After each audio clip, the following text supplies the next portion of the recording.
Hello friends, स्वागत है आप सभी का अपने यूट्यूब चैनल फ्यूचर बोर्ड में। तो दोस्तों, आज की इस वीडियो में मैं बताने वाला हूँ क्लास 12th केमिस्ट्री का काफ़ी इंपॉर्टेंट क्वेश्चन जो हर साल बोर्ड एग्जाम में पूछे जाते हैं। तो इस वीडियो को शुरू से अंत तक देखिएगा।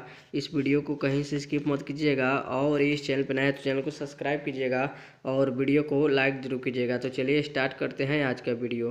तो दोस्तों, यहाँ पे आपका पहला नंबर प्रश्न है, निम्न में से विलयन का जो गुण ताप पर निर्भर नहीं करता है तो वह क्या होता है।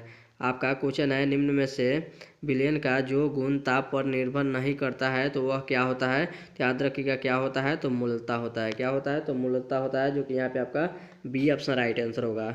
चलिए अगले नंबर प्रश्न की ओर चलते हैं। तो दोस्तों, यहाँ पे आपका अगला नंबर प्रश्न है, प्रोटीन तथा पॉलीमर का आणविक द्रव्यमान ज्ञात करने के लिए उपयुक्त विधि है। आपका क्वेश्चन है, प्रोटीन तथा पॉलीमर का आणविक द्रव्यमान ज्ञात करने के लिए उपयुक्त विधि है। तो बताइए क्या है उपयुक्त विधि। तो याद रखिएगा प्रसारणी दाब है। क्या है, तो प्रसारणी दाब है, जो कि यहाँ पे आपका ए ऑप्शन राइट आंसर होगा, प्रसारणी दाब। चलिए आगे चलते हैं अगले नंबर प्रश्न की ओर। तो दोस्तों, यहाँ पे आपका अगला नंबर प्रश्न है, किस पर ताप का प्रभाव नहीं पड़ता है।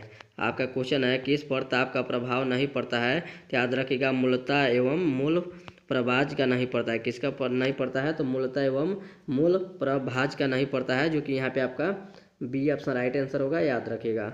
आगे चलते हैं अगले नंबर प्रश्न को। तो दोस्तों, यहाँ पे आपका अगला नंबर प्रश्न है, शुद्ध जल की मूलता है। आपका क्वेश्चन है, शुद्ध जल की मूलता क्या है।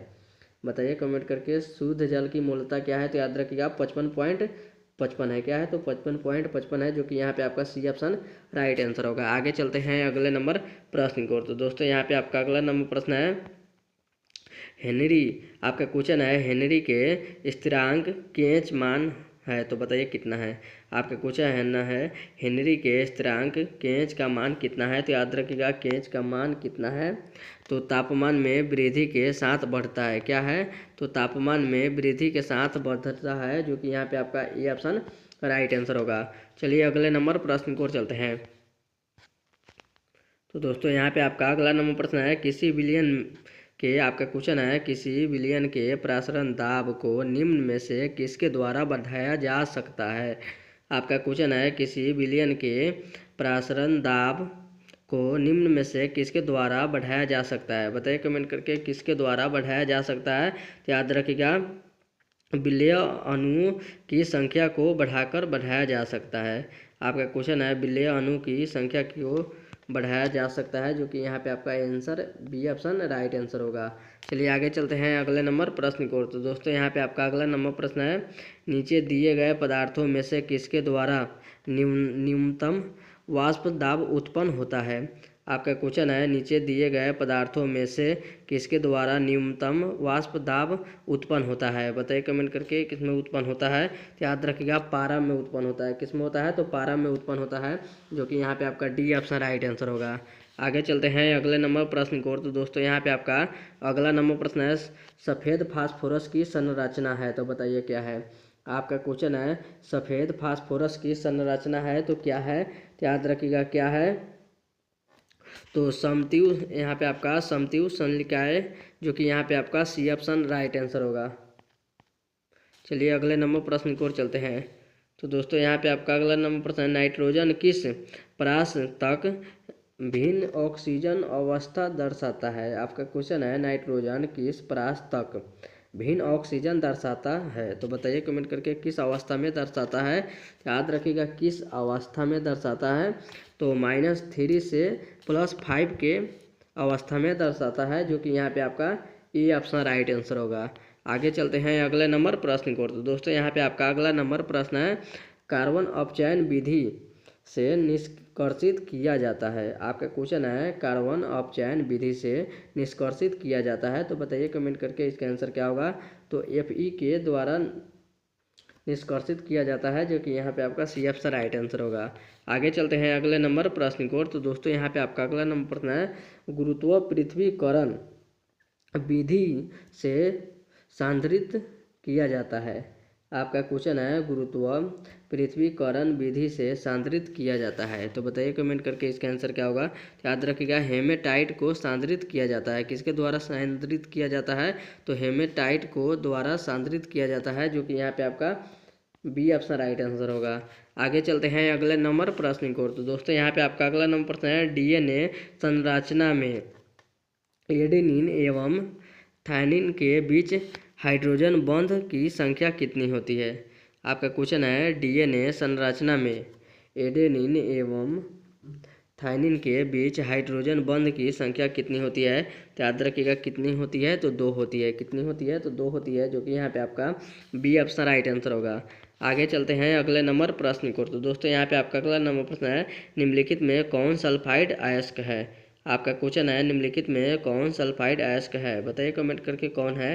तो याद रखिएगा कौन है, तो गैलेना है, जो कि यहाँ पे आपका बी ऑप्शन राइट आंसर होगा, गैलेना। आगे चलते हैं अगले नंबर प्रश्न की ओर। तो दोस्तों यहाँ पे आपका अगला नंबर प्रश्न है, निम्न में कौन बहुलक जंतुओं के लीवर के संग्रहित करता है। आपका क्वेश्चन है, निम्न में कौन बहुलक जंतुओं के लीवर में संग्रहित करता है। बताइए कमेंट करके कौन करता है। तो याद रखिएगा कौन करता है। तो यहाँ पे आपका ग्लाइकोलेज करता है। कौन करता है, तो ग्लाइकोलेज करता है, जो कि यहाँ पे आपका कोजिन करता है। यहाँ पे आपका glycogen, D option right answer होगा। आगे चलते हैं अगले नंबर प्रश्न की ओर। तो दोस्तों यहाँ पे आपका अगला नंबर प्रश्न है, NaCl क्रिस्टल की संरचना होती है। आपके क्वेश्चन है, NaCl क्रिस्टल की संरचना होती है। तो याद रखिएगा किस में होती है।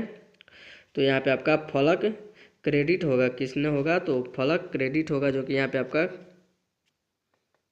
बी ऑप्शन राइट आंसर होगा। आगे चलते हैं अगले नंबर प्रश्न की ओर। तो दोस्तों यहाँ पे आपका अगला नंबर प्रश्न है, निम्नलिखित में कौन सा द्रव स्नेही क्लोराइड है। आपका क्वेश्चन है, निम्नलिखित में कौन सा द्रव स्नेही क्लोराइड है, जो कि यहाँ पे आपका इसका आंसर क्या होगा। तो यहाँ पे आपका गेंद होगा, जो कि यहाँ पे आपका बी ऑप्शन राइट आंसर होगा, गोंद हो जाएगा। आगे चलते हैं अगले नंबर प्रश्न की ओर। तो दोस्तों यहाँ पे आपका अगला नंबर प्रश्न है, फिनॉल का प्रयोग किसके उत्पादन में किया जाता है। आपका क्वेश्चन है, फिनॉल का प्रयोग किसके उत्पादन में किया जाता है। फिनॉल का प्रयोग किसके उत्पादन में किया जाता है। तो याद रखिएगा बैकलाइट के प्रयोग में किया जाता है, जो कि यहाँ पे आपका ए ऑप्शन राइट आंसर होगा।